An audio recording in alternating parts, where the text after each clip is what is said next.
When he reaches out after silence, the first instinct for so many people is to react. Immediately, there's a rush of emotion, a little jolt of adrenaline, maybe even butterflies, because suddenly the person who disappeared is back. And in that moment, it's easy to forget everything that came before. The confusion, the disappointment, the overthinking, the nights spent wondering what went wrong.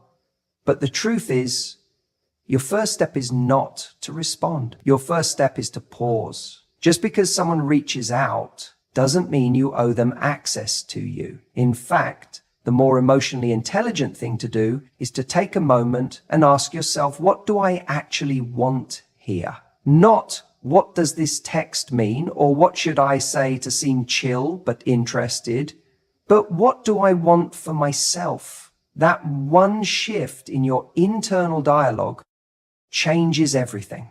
Because when you focus on your needs instead of the noise, you become the one in control. It's not about playing games, it's about protecting your peace. When someone goes quiet and then reappears without explanation, you are not obligated to make it easy for them. You're not here to soothe their ego, feed their curiosity, or validate their impulse. You're here to decide, does this align with the standard I've set for the people I allow into my life? There's an emotional cost to being so available, especially to people who weren't consistent to begin with. And most of the time, when people rush to respond, it's not coming from confidence, it's coming from scarcity. It's that tiny voice inside that says, this might be my last chance. What if this time it's different? But that voice is lying. That voice is trying to trade your standards for temporary relief. You don't need relief, you need clarity. The pause isn't just about buying time, it's about regaining perspective. It's a moment to step back and remember how you felt when the silence first began. Were you left in confusion? Did you feel disposable? Did you give more than you got? Because if you don't honor the reality of what happened then, you'll start romanticizing the version of the person who just reappeared. Like that version might only exist in your imagination. Let's say he sends you a message like, hey, I've been thinking about you. That line might sound sweet, even nostalgic, but what does it mean? Thinking about you doesn't fix what broke. It doesn't rebuild trust. It doesn't explain why they disappeared in the first place. A person can think about you while doing nothing for you. They can miss the comfort of you without ever showing up for you. So instead of reacting emotionally, respond intentionally, even if that means not responding at all. Ask yourself, what has changed since the silence? Did he come back with clarity, accountability, and intention? Or did he just pop back in with a lazy message, hoping to be let back in without doing the work? You're not looking for effort in the form of a text. You're looking for effort in the form of change. A person who values you doesn't just reach out, they show up. And here's something most people don't realize. The longer you delay your response, the clearer your power becomes. When someone knows they can disappear, and you'll be right there the second they call, they don't have to try. But when you make them wait, not out of spite, but because you're genuinely assessing your boundaries, you become someone who can't be picked up and put down at their convenience. You become someone who respects themselves too much to confuse attention with effort. Let's be honest, sometimes the message you receive isn't even about you. It's about their boredom, their ego, their loneliness, their desire to check if they still have access. And if you don't pause, you'll mistake their impulse for intention, and you'll be right back where you started, unsure, unsettled, and overinvested. What if, instead of feeling flattered, you felt curious? Curious about their motives, curious about what they actually bring to your life now, curious about why they think they can come back without acknowledging the absence. Curiosity creates distance between you and the illusion. It puts your heart in check. And from that space, you get to ask yourself better questions. Is this what I want? Or is this just what's familiar? Am I being chosen or am I being recycled? That's where your strength lives. You've got to remember, your response is not just a message back to him. It's a message to yourself. It's you saying, this is how I deserve to be treated. This is the energy I will allow in my life. You don't rise by chasing potential. You rise by honoring your reality. That means if he comes back, you don't default to the fantasy. You default to your truth. The pause gives you the gift of memory. It reminds you of how silence felt when you didn't deserve it. It gives you the opportunity to ask, did he reach out because he missed me or because he missed the version of me that made things too easy? That question matters because how you respond sets the tone, not just for the conversation, but for the kind of relationship you're willing to have moving forward. This is not about punishing anyone. This is about valuing yourself enough to say, if you want back in, you have to knock like someone who means it. Not someone who disappears when things get real and reappears when it's convenient. And if he can't do that, if he's not bringing emotional maturity, effort, or accountability, then your silence is the answer. And that's the truth most people avoid, that you don't have to respond just because someone remembers you exist. Your worth isn't up for negotiation the moment they decide to text. The real question is, do they still deserve access to you? That's a powerful place to respond from. Your response begins the moment you realize you don't need one to feel whole. You know, it's so easy to get excited when we hear from someone we haven't heard from in a while, especially if it's someone we cared about deeply or someone who ghosted us, or maybe just faded out and left us in confusion. Suddenly, your phone lights up. It's his name, a message. Maybe it's, hey you, or been thinking about you, or the classic, how have you been? Do you think it doesn't have, and in that instant, your heart skips a beat. Part of you wants to smile. Part of you wants to throw the phone across the room. But let me tell you something important that I need you to hear clearly. That message, that little ping you just got, that's not a comeback, that's a ping. Let me explain what I mean by that. When someone genuinely wants to come back into your life, really come back with the intent to repair, to reconnect, to rebuild something meaningful, they don't just drop a half-baked text like, hey stranger. They make an effort. They show intention. They take responsibility because they understand that silence, especially after disappearing, creates distance. And that distance can't be closed with a lazy one-liner. But a lot of people don't understand this, or maybe they do and they just don't care. Because what they're doing when they send that vague little message isn't coming back. They're just pinging you. They're testing the line. It's the emotional equivalent of tossing a pebble into the water to see if it makes a ripple. They want to know, are you still there? Are you still accessible to me?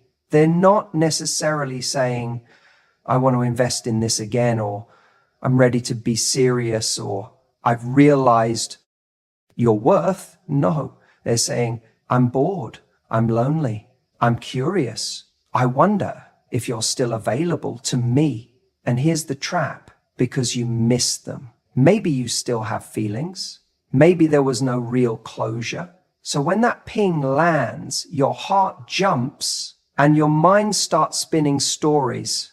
Maybe he's realized what he lost. Maybe he's finally grown up. Maybe this is the beginning of something real. But more often than not, that ping leads nowhere because the person who sent it had no plan, no commitment, just a moment of nostalgia or ego or convenience. What I want you to start doing, what I need you to start doing, is stop giving so much weight to the ping. Just because someone has fingers in a phone doesn't mean they've earned your attention again. We live in a world where reaching out is effortless. People can slide into your DMs, fire off a text, send a voice note, and feel like they've made some grand gesture. But that's not effort.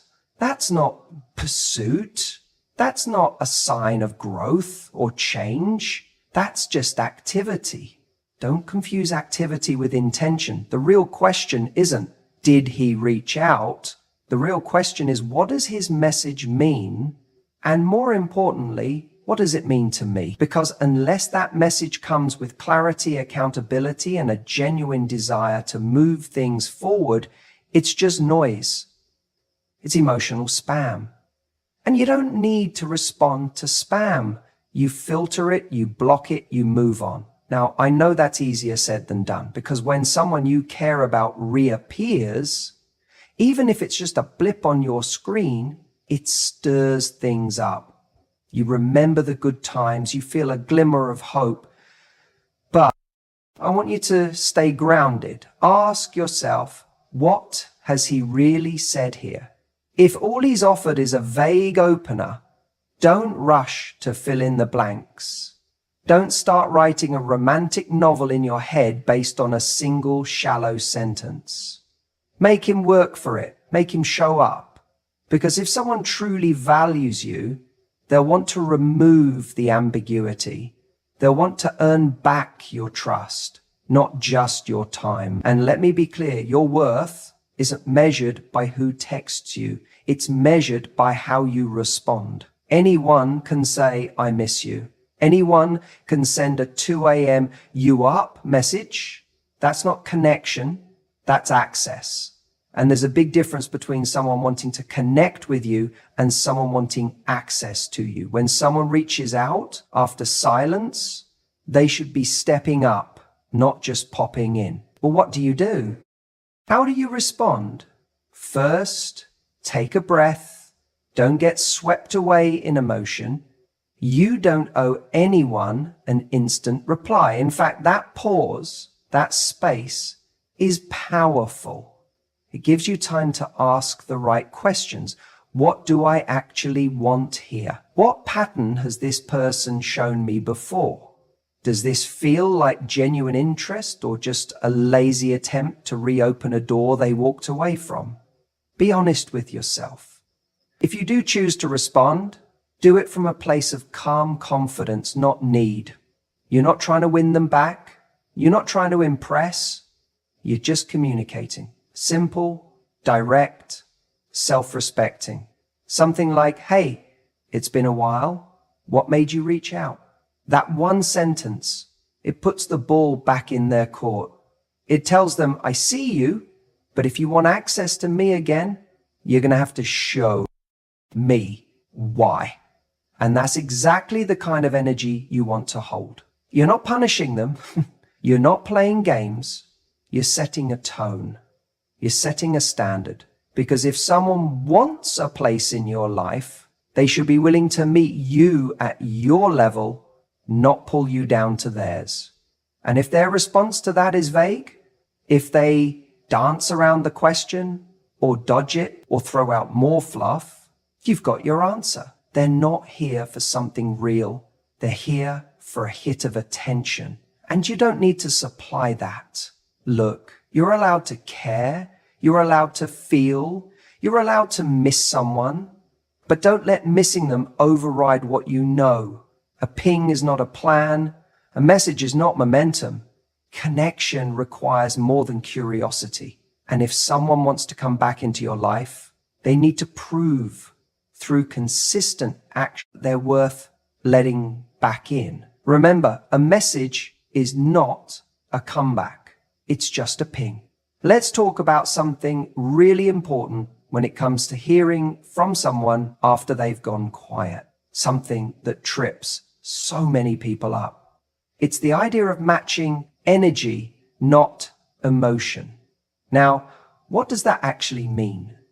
When someone you've been talking to suddenly pulls back, disappears, or just goes radio silent for a while, and then out of nowhere, ping, they reach out again, it can trigger a rush of emotions. You might feel excited, confused, even a little hopeful. And if you had strong feelings for them, it's so easy to let those emotions take the wheel. You start replaying old memories in your head. You think about the connection you used to have, the laughs, the chemistry, the way things felt when they were at their best.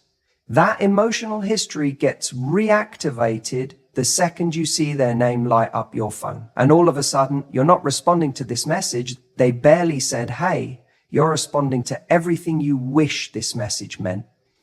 But here's the problem. That's not how attraction is built.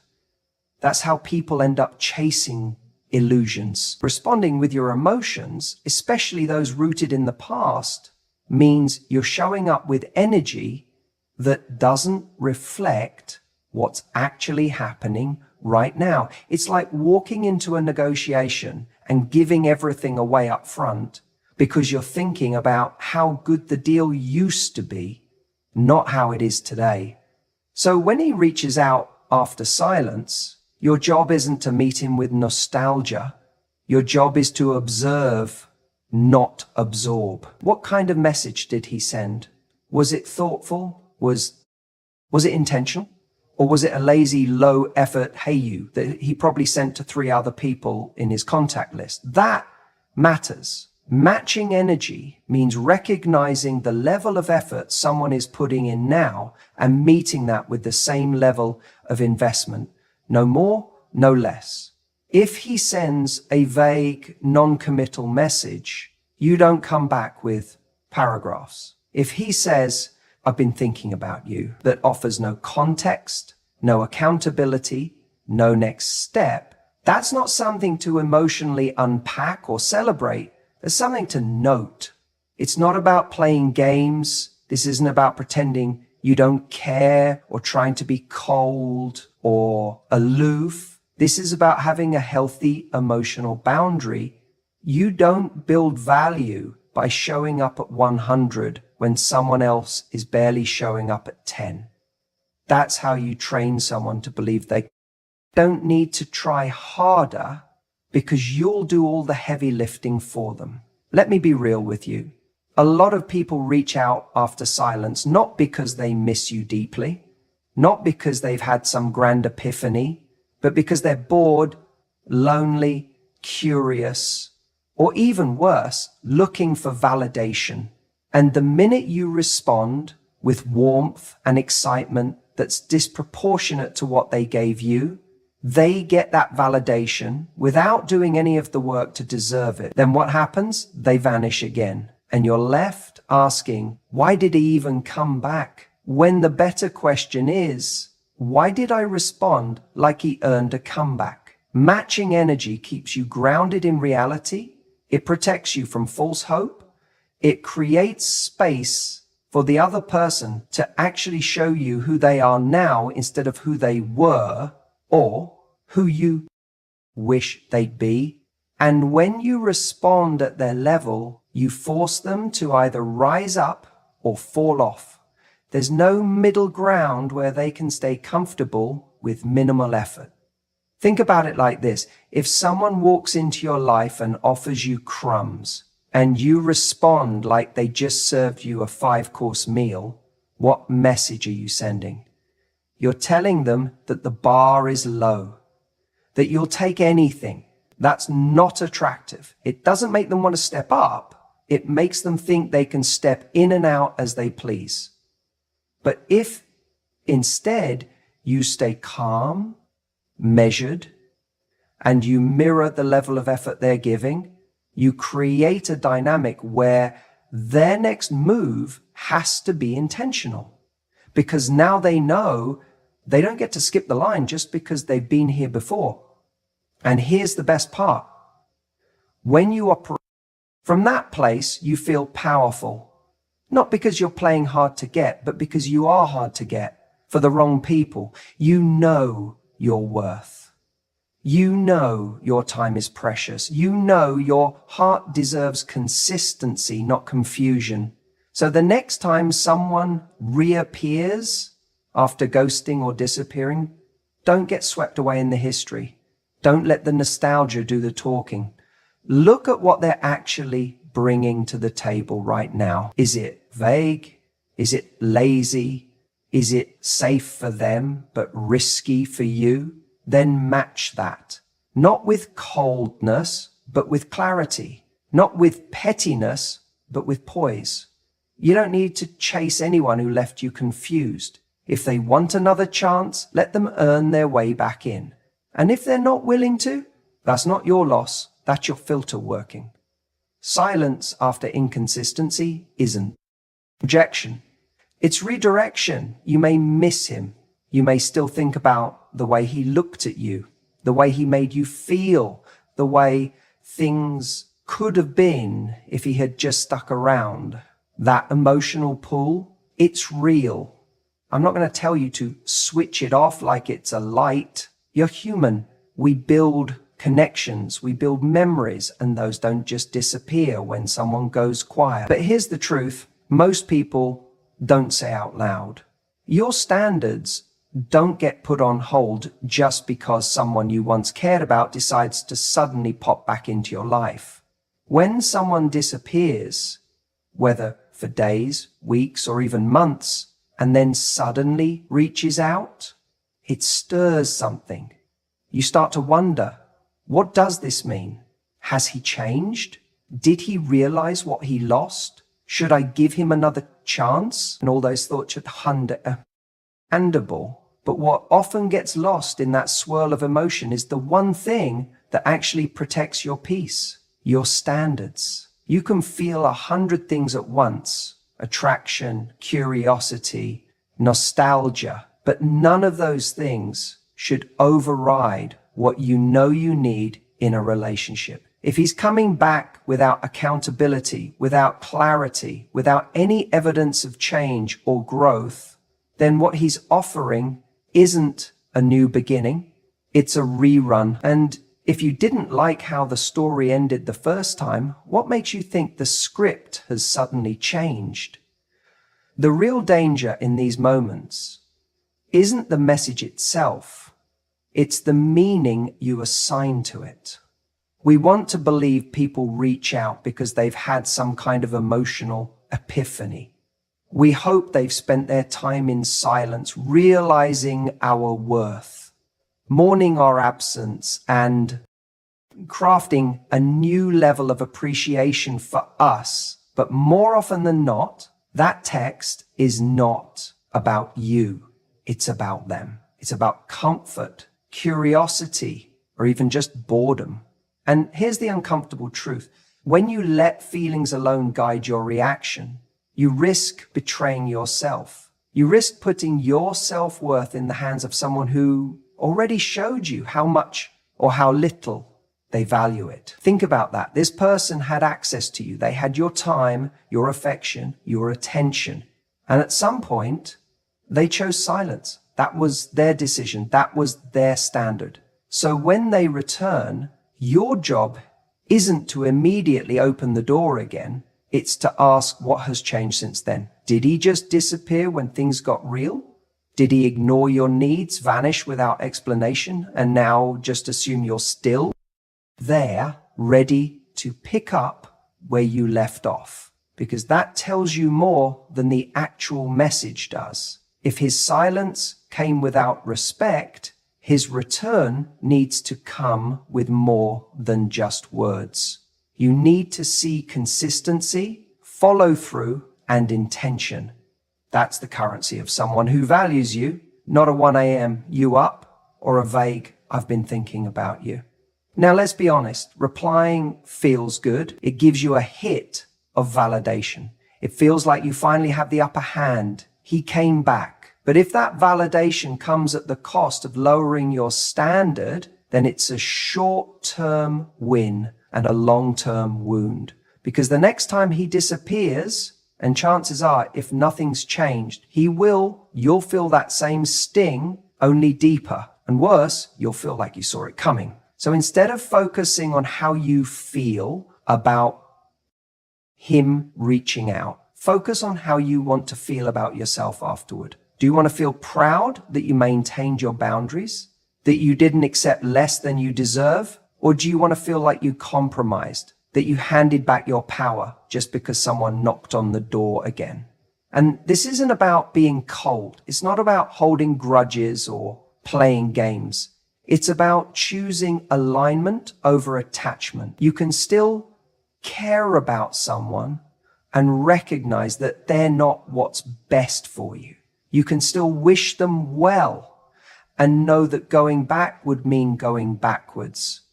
That's strength, that's self-respect, and that's what sets apart someone who lives by their standards from someone who lives by their emotions. Let me tell you something powerful. The person who truly deserves you won't leave you wondering. They won't disappear and then return like nothing happened. They'll be consistent, communicative, and clear about what they want. And if someone isn't giving you that, then no amount of history, chemistry, or romantic fantasy is worth sacrificing your peace. So the next time he reaches out after silence, remember this. Your emotions are valid, but your standards are vital. If you do choose to respond, remember this. Set the tone. Don't fall into the trap of thinking you have to tiptoe around him just because he's finally reached out. Too many people, when someone comes back after a long silence, reply in a way that communicates gratitude rather than clarity. They respond like they've been rescued from emotional limbo, like they've been waiting by the phone for this very moment. That energy, it hands over your power instantly, and worse, it rewards inconsistency. You're not here to reward silence. You're here to respond in a way that makes it clear you value yourself. And you're not just an open door that swings whenever someone decides they're ready again. That doesn't mean being cold or dismissive, but it does mean that the tone of your message communicates who you are now, not who you were when he disappeared. When someone comes back after disappearing, it's easy to get swept up in the relief or the nostalgia or even the hope that maybe this time it will be different. But none of those emotions should write your reply for you. Your reply should come from strength, not longing, from awareness, not wishful thinking. So how do you do that? You set the tone with calm curiosity, not emotional investment. A simple message like, "Hey, it's been a while. What made you reach out?" Huh? That's it. You're not biting. You're not throwing your heart onto the table. You're flipping the script and making him show his hand. You're not playing games. You're just not doing the emotional heavy lifting anymore. The reason that line is so powerful is because it does two things. First, it acknowledges that time has passed, that this isn't just picking up where you left off, that silence meant something, that time changed things. It puts the ball in his court. It makes him accountable for showing his intention. If he replies with something vague like just thinking about you or just wanted to say hi, that tells you everything you need to know, because real intention has weight. Real interest has a plan, and someone who wants back into your life shows up with purpose, not just nostalgia. When you respond with calm clarity, you shift the entire dynamic. You're not the one waiting for a sign of interest anymore. You're evaluating whether the person reaching out deserves a place in your life now. And that's an entirely different energy. You're no longer saying, "Oh my God, he texted me." You're saying, "Let's see what this actually means." And don't think for a second that this calm tone goes unnoticed. A confident woman who doesn't over-explain, doesn't gush, doesn't emotionally flood the conversation after silence, that's magnetic. That makes someone stop and think, wait, she's not jumping at this. She's not impressed just because I messaged. That tells him you're not waiting, you're living. That tells him You're not the same woman he left months ago, that maybe, just maybe, he has to earn the chance to speak to you again. Here's what happens when you don't set the tone. The moment he messages you, you reply quickly, enthusiastically, maybe even emotionally. You ask how he's been. You tell him you've missed him. You create a safe, welcoming space with no friction. And while that might feel like a kind thing to do, it unintentionally says, there are no consequences for disappearing. You can come and go as you please. But when you do set the tone, you give him a different message. You say, I'm open to hearing what you have to say, but I'm not going to emotionally invest until I know you're showing up in a real way. That changes everything, because now it's not about him choosing you again. It's about you deciding whether his presence adds value to your life anymore. It's subtle but powerful. And it's especially important because, let's be honest, some people come back for the wrong reasons. Loneliness, boredom, ego, a temporary sense of nostalgia. And if your tone says, welcome back, I've been waiting, then you risk letting someone back in who hasn't actually changed, who hasn't done the work, who isn't ready to meet you where you are. But if your tone says, talk to me, show me who you are now, then you get clarity fast. And clarity is what you need, not fantasy, not potential, not memories. You want to know right now who this person is, and more importantly, what they're actually willing to do to rebuild trust. So when he reaches out and you choose to reply, remember this: your message is not just a text, it's a mirror. It reflects your self-worth, your boundaries, your growth. It communicates to the other person what kind of relationship you allow in your life now. That doesn't happen by accident. It happens by intention. You're not chasing closure. You're not auditioning for affection. You're inviting accountability. You're showing that your heart is valuable, but access to it isn't free. Not anymore. Let him feel that. Let him step up. Or let him go. That's the difference between reacting and responding with power when someone disappears on you and then casually drops back into your life. It's easy to feel a wave of emotion crash over you. There's confusion, maybe a flicker of excitement, and if you're honest, probably a little bit of longing.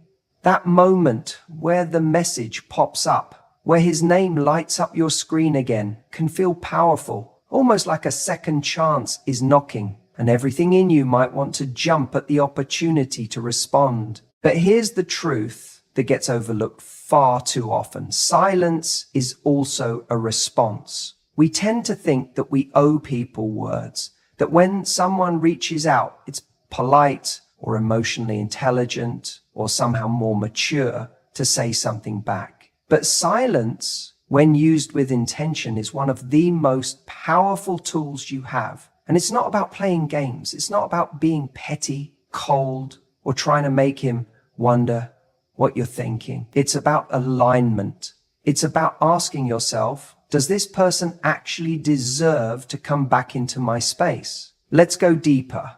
If someone walks away from you or slowly fades out, what they're saying, whether they admit it or not, is that you were not their priority. Maybe they got distracted. Maybe they weren't ready. Maybe they took your presence for granted. Whatever the reason, they left you with silence. And that silence, it wasn't just empty space. It said something. It created a story. It told you where you stood. So when he comes back and the silence is broken from his side, you're under no obligation to fill the gap for him. You don't owe him comfort. You don't owe him closure. And you certainly don't owe him a response if his reappearance doesn't come with meaning. A hey is not an apology. A how have you been isn't accountability. A re-entry without intention is just convenience. Too many people make the mistake of replying out of habit, out of hope, out of old feelings that were never resolved. They feel seen again and mistake that moment of recognition for value. But being seen doesn't mean being chosen. And that's where your power comes in. You're allowed to sit with his message and say, this doesn't feel like enough. You're allowed to look at it, take it in, and move on with your day. You're allowed to protect the peace you built during his absence. Because here's the part no one tells you. If someone ghosted you or pulled away without explanation, and now they're reappearing without a real shift in behavior, your silence isn't rude. It's respectful to yourself. Silence can be a clear boundary. He says, I heard you. I see what you're trying to do. And I'm not interested in opening a door that you walked away from. It's not a tantrum. It's not punishment. It's clarity. It's your way of saying, I won't be reactivated by half-hearted effort. Sometimes we feel guilty about silence because we're empathetic. We think, what if he's changed? Or what if I'm being too harsh? But growth doesn't. Be a clarity. A man who's really grown won't be discouraged by a pause. If he's serious, if he truly understands the weight of his past silence, he won't be scared off by yours. He'll reach again with intention, with presence, with respect. And if he doesn't, that tells you everything. Think about it. If the silence you're giving him causes him to disappear again, how committed was he really? You don't want to build your emotional world on someone who can't withstand one quiet moment. You want someone who doesn't just come back, but comes correct, who knows what it means to lose you and puts in the effort not to let that happen again. Let me say something else that might hit a nerve, but it's the truth. If a man ghosts you and then you respond enthusiastically the moment he resurfaces, what you're teaching him is that there are no real consequences for disappearing. You're saying, you can go quiet for weeks, months, even longer, and I'll still be here when you get bored or lonely. And that's not love. That's not connection. That's conditioning. You teach people how to treat you by what you tolerate. And silence is one of the strongest ways to say, I don't tolerate half effort.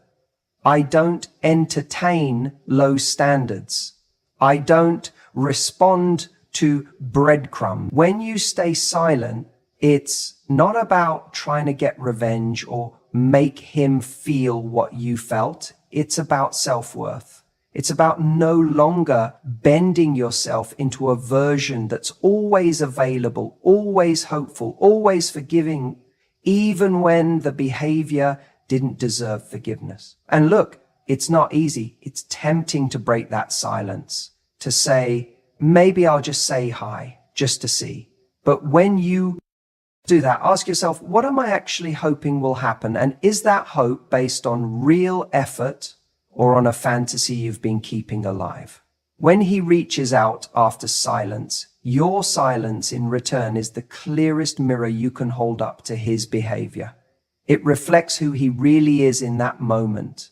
Will he step up or fade again? Either way, you get the truth, without games, without drama, just truth. And when you value yourself enough to not respond to weak attempts at re-entry, you stop inviting more of the same. You create space for something deeper, something worthy. You show the universe and yourself that you're no longer available for anything that doesn't match the love and respect you're willing to give. So don't be afraid to say nothing. Sometimes the strongest message is the one you never send.